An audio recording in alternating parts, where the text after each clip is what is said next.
देखो work energy power के MCQs हैं। पहला एमसीक्यूज हम करते हैं। The forward motion of a motor boat is opposed by a force F which vary with the boat's speed v. ठीक है, यानी कि जो फोर्स बोट की मोशन को अपोज कर रही है, सारे वाटर की फ्रिक्शन होगी, और ये डिपेंड किस पे करती है? स्पीड पे। हमें ऑलरेडी पता है स्पीड जितनी ज़्यादा होगी रेजिस्टेंस उतनी ज़्यादा होगी, according with the relation F equal to K v square. हमें फार्मूला भी बता दिया कि जो अपोजिंग फोर्स है उसका फार्मूला क्या है? के वी स्क्वायर, पे K is a constant. The effective power of the propeller required to maintain the speed. ये जो वर्ड लिखा हुआ है ना, maintain the speed, maintain the speed का मतलब होता है कांस्टेंट स्पीड। इन्होंने यहाँ पे आपको बता दिया कि एक बोट है और ये जो बोट है आगे जा रही है बोट, इस बोट पे प्रोपेलर एक आगे फोर्स लगा रहा है और एक फ्रिक्शन कहाँ पर है? पीछे है। पीछे वाली जो फोर्स है फ्रिक्शन फोर्स, उसका फॉर्मूला हमको दिया हुआ है क्या है? K v square. आगे वाली जो फोर्स है वी कैन से कौन सी फोर्स है? Driving force. आप इसको ड्राइविंग फोर्स बोल सकते हैं, फॉरवर्ड फोर्स बोल सकते हैं। और हमें इस सवाल में बता दिया कि इस बोट का एक्सेलरेशन ज़ीरो है, क्योंकि यहाँ पे वर्ड क्या लिखा हुआ है? Maintain the speed. Acceleration zero है। जब एक्सेलरेशन ज़ीरो होता है तो फॉरवर्ड और बैकवर्ड फोर्स क्या होती हैं? इक्वल। अगर backward force K v square है तो फॉरवर्ड फोर्स भी क्या होगी? के वी स्क्वायर। कभी भी स्पीड अगर कांस्टेंट होगी तो फॉरवर्ड बैकवर्ड फोर्सेस क्या हो गई हैं? इसका मतलब बराबर हो गई हैं। तो विच एक्सप्रेशन रिलेट्स के पी एंड वी। हमें बताना है पावर का फॉर्मूला क्या होगा। हमें पता है किसी भी मोटर का या किसी भी इंजन का पावर का फॉर्मूला होता है कि driving force multiplied by velocity. ये मैंने डीएफ लिख दिया, ड्राइविंग फोर्स। फॉरवर्ड फोर्स भी लिख सकते हैं, ड्राइविंग फोर्स भी लिख सकते हैं। तो ड्राइविंग फोर्स इस वक्त कितनी है? K v square into we. तो पावर किसके बराबर हो जाएगी बेटा? पावर इक्वल हो जाएगी के वी क्यूब के। तो उन्होंने पूछा के किसके बराबर होगा, तो पी अपॉन वी क्यूब। तो आंसर क्या होगा बेटा? आंसर होगा इसका सी। ठीक है, तो कहीं पर भी बहुत सारे आप तकरीबन 50% क्वेश्चंस में ऐसा होगा कि आपके पास लिखा हुआ होगा कि स्पीड कांस्टेंट है। तो जब स्पीड कांस्टेंट है, और ये बात भी याद रखना कि पावर के फॉर्मूले में हमेशा फॉरवर्ड फोर्स आती है, ड्राइविंग फोर्स आती है, आगे वाली फोर्स आती है जो इंजन लगा रहा है। एक और क्वेश्चन 2 तो मैं छोड़ रहा हूँ क्योंकि ये हमने डायनामिक्स में कर लिया था क्वेश्चन, सुपरमार्केट ट्रॉली वाला। क्वेश्चन 3 करते हैं।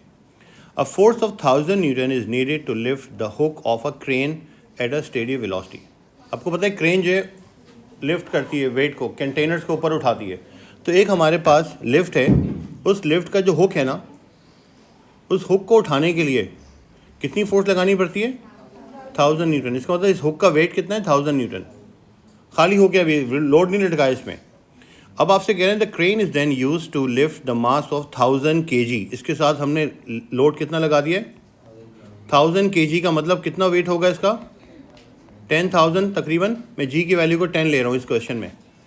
अगर मैं जी की वैल्यू को 10 लूँगा तो बताओ अब जो हमने लोड लटकाया है वो लोड है 1000 kg। 1000 kg का मतलब कितना होता है? 10,000 न्यूटन। तो पहले से ही हुक का वेट कितना था? 1000 न्यूटन। तो अब ये 10,000 न्यूटन और आ गया, तो टोटल वेट कितना हो गया? 11,000। अब हमें अगर इस चीज़ को ऊपर उठाना है तो इसके लिए हमें फोर्स कितनी लगानी पड़ेगी? हमें लगानी पड़ेगी 11,000 न्यूटन। और इसमें वेलोसिटी हमें कितनी रखनी है? सॉरी, इन्होंने पावर पूछी है ना। How much of the power developed by the motor of the crane is use to lifting the hook and the load assuming that the acceleration of free fall is 10। Velocity हमको कितनी दी हुई है? 0.5। हमें पता है वेलोसिटी 0.5 है। तो power का फॉर्मूला होता है कि lifting force multiplied by velocity. तो हमें पता लगा कि 0.5 का मतलब है आधा करना है, तो कितना हो जाएगा? 5500 वाट। 5500 वाट का मतलब है 5.5 किलोवाट। तो ये हो जाएगा हमारा आंसर 5.5 किलोवाट। यानी लिफ्ट की जो पावर चाहिए हमको वो कितनी चाहिए? 5.5 किलोवाट। अच्छा, अब नेक्स्ट क्वेश्चन कर रहा हूँ मैं 4। स्लो करते हैं। 4 देखें बेटा।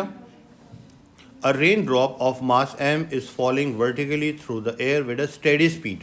दोबारा से क्या आ गई है अपने पास? Constant speed. यानी कि हमारे पास एक रेन ड्रॉप है, ये पानी का एक ड्रॉपलेट है, इसका जो भी वेट होगा वो कितना होगा? Weight mg। और ऊपर क्या होगी इसकी? Air friction. जब कोई चीज़ नीचे गिर रही होती है तो एयर फ्रिक्शन कहाँ होती है? ऊपर होती है। अब क्योंकि स्पीड कांस्टेंट है तो the rain drop experiences a retarding force K V due to air. Retarding force मतलब एयर फ्रिक्शन कितनी है? K V. The acceleration of free fall is G which expression gives the kinetic energy of the rain drop. हमें पता है भाई kinetic energy का formula तो क्या होता है? Half m v square. लेकिन हमें जितने भी ये फॉर्मूले दिए हुए हैं इन किसी भी फॉर्मूले में वी नहीं आ रहा, ठीक है। इसका मतलब एग्जामिनर को वी नहीं चाहिए। तो वी का ऑल्टरनेटिव क्या होगा? हमें पता है ये जो रेन ड्रॉप है ये कांस्टेंट स्पीड पे, तो एक्सेलरेशन क्या होगा इसका? जीरो। जब एक्सेलरेशन जीरो होगा तो दोनों फोर्सेस क्या होंगी? तो के वी किसके बराबर होगा? तो हम वी की जगह क्या लिख सकते हैं बेटा? एम जी अपॉन के। क्योंकि हमने देख लिया कि हमारे जो चार ऑप्शन हैं, चारों ऑप्शन में किसी में भी वेलोसिटी नहीं है। काइनेटिक एनर्जी के फॉर्मूले से वेलोसिटी का ऑल्टरनेट ढूंढना है। तो हमने वेलोसिटी का ऑल्टरनेट क्या ढूंढा कि हम वेलोसिटी की जगह क्या लिख सकते हैं बेटा? एम जी अपॉन के, और इस पर क्या लगा हुआ है?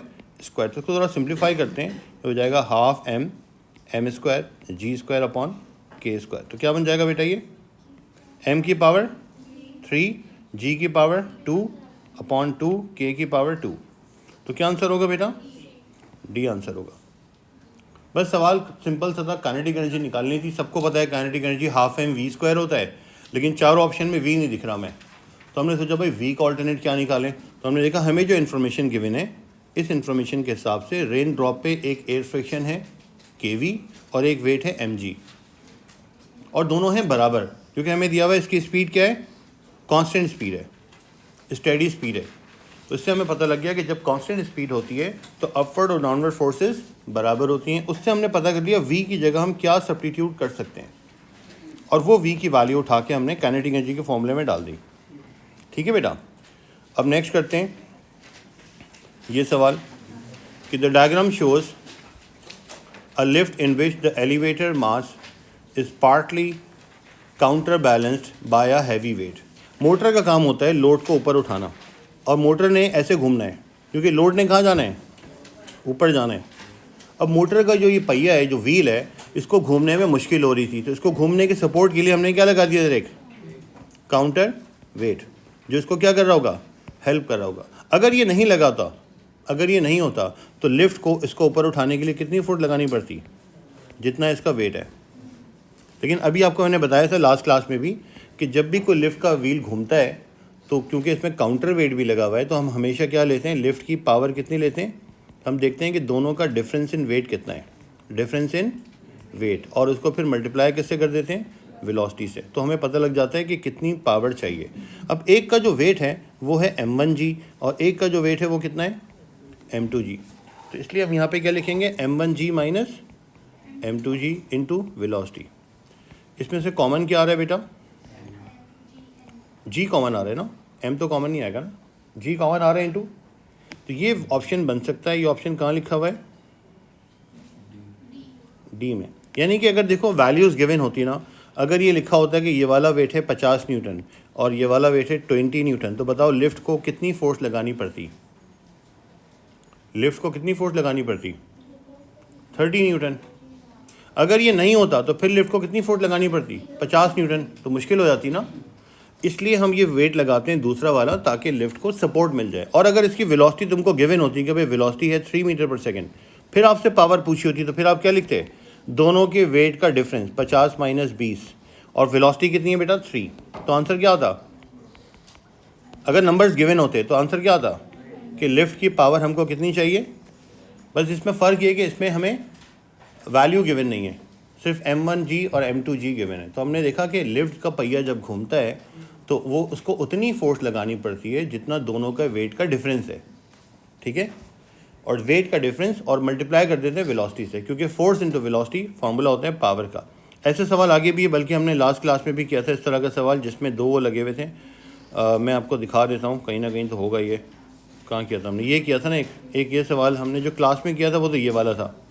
लिफ्ट को कितनी फोर्स लगानी पड़ेगी बेटा? 30 न्यूटन इंटू मल्टीप्लाई किससे करेंगे? वेलोसिटी से। किससे मल्टीप्लाई करेंगे? वेलोसिटी से।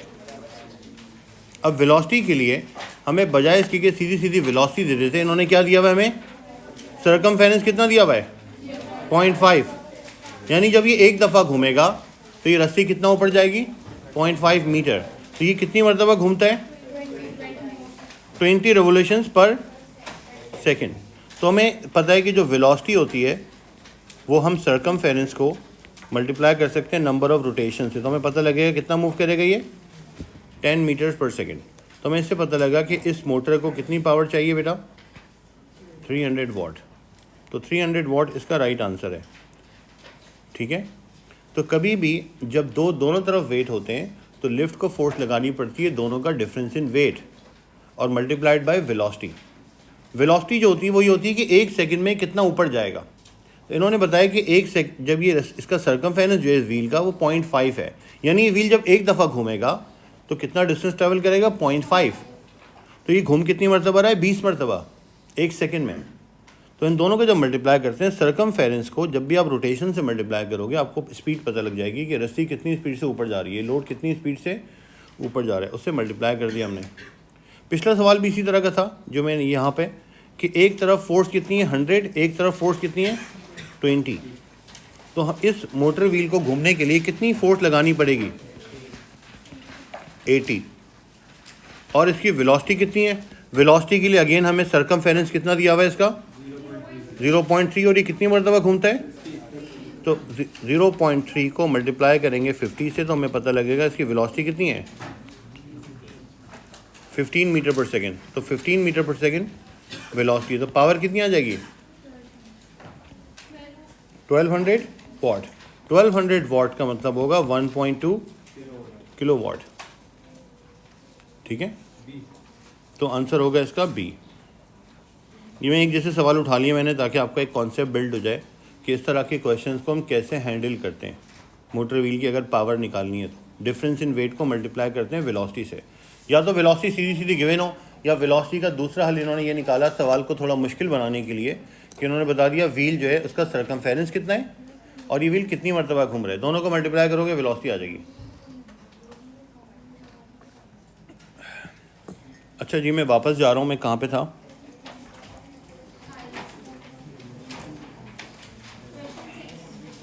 सिक्स तो हमने अपने उसमें कर लिया था क्लास में ना, जब हम नोट्स पढ़ रहे थे उसमें दिया हुआ ही है।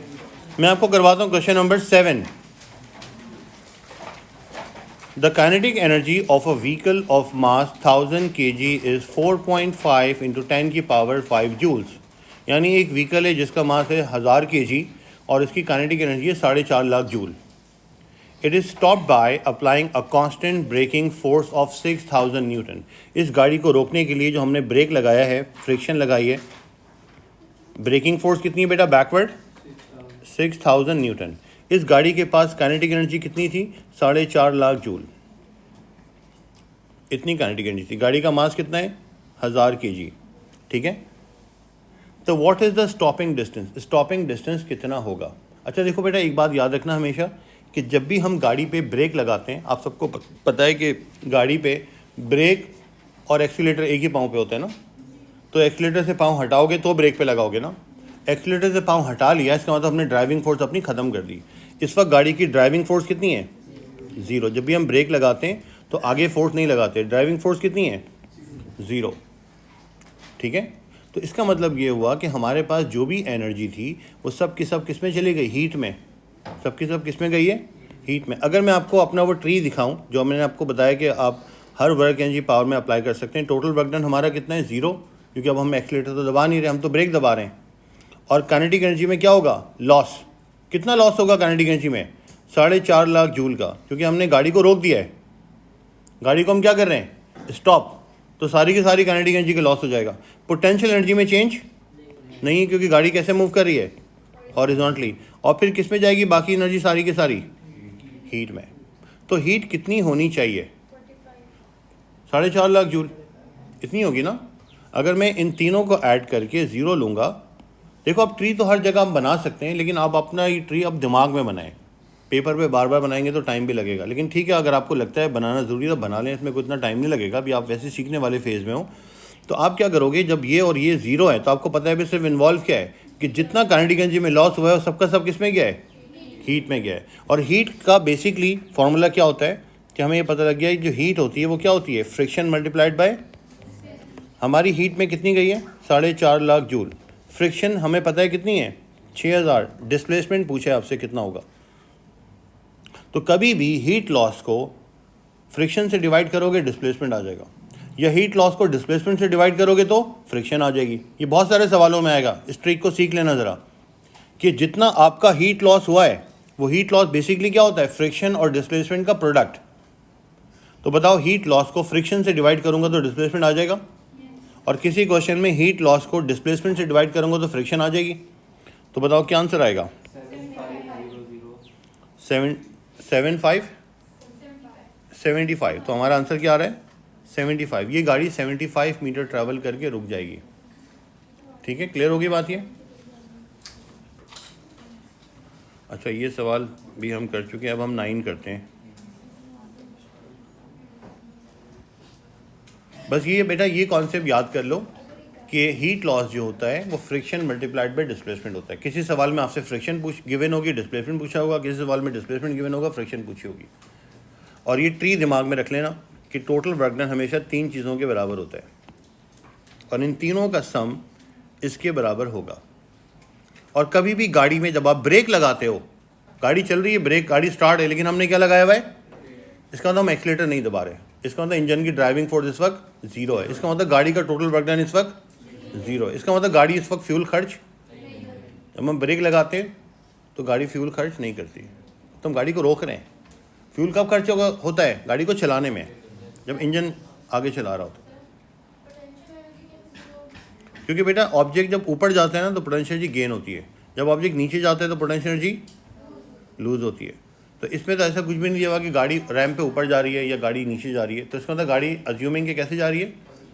हॉरिजॉन्टल में काइनेटिक पोटेंशियल एनर्जी का कोई चेंज नहीं होता।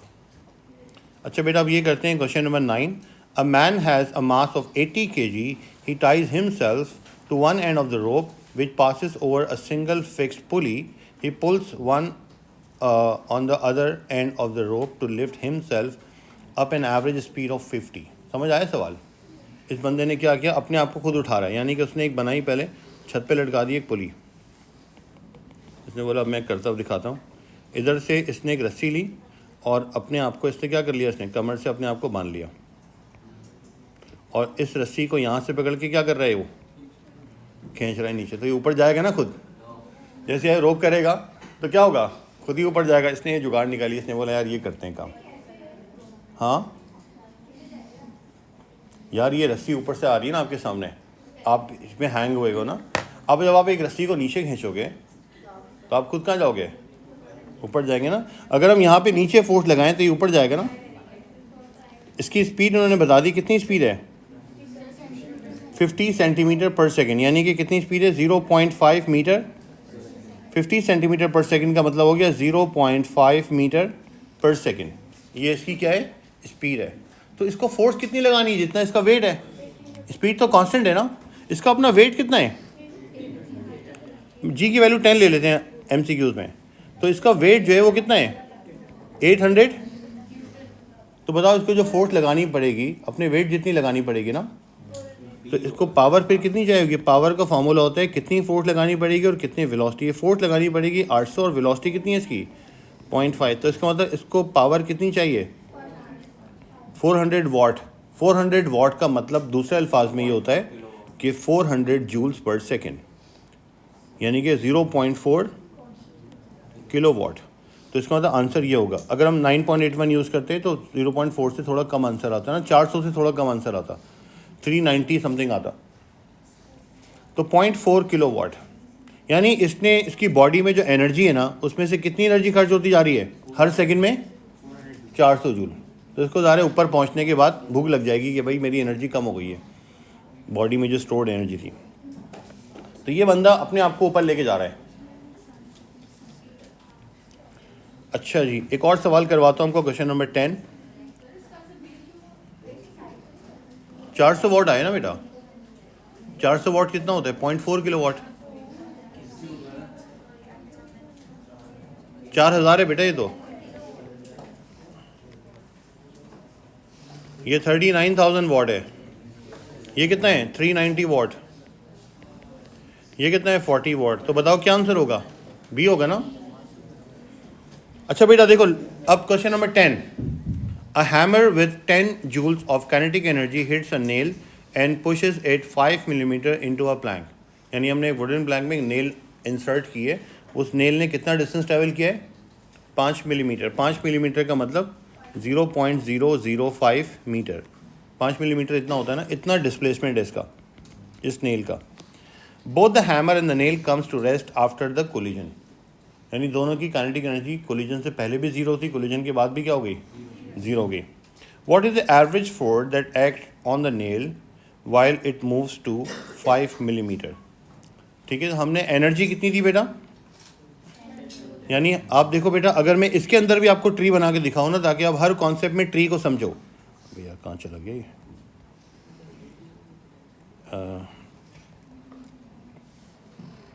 ये देखो बेटा, हमारा टोटल वर्क डन कितना किया हमने, 10 जूल.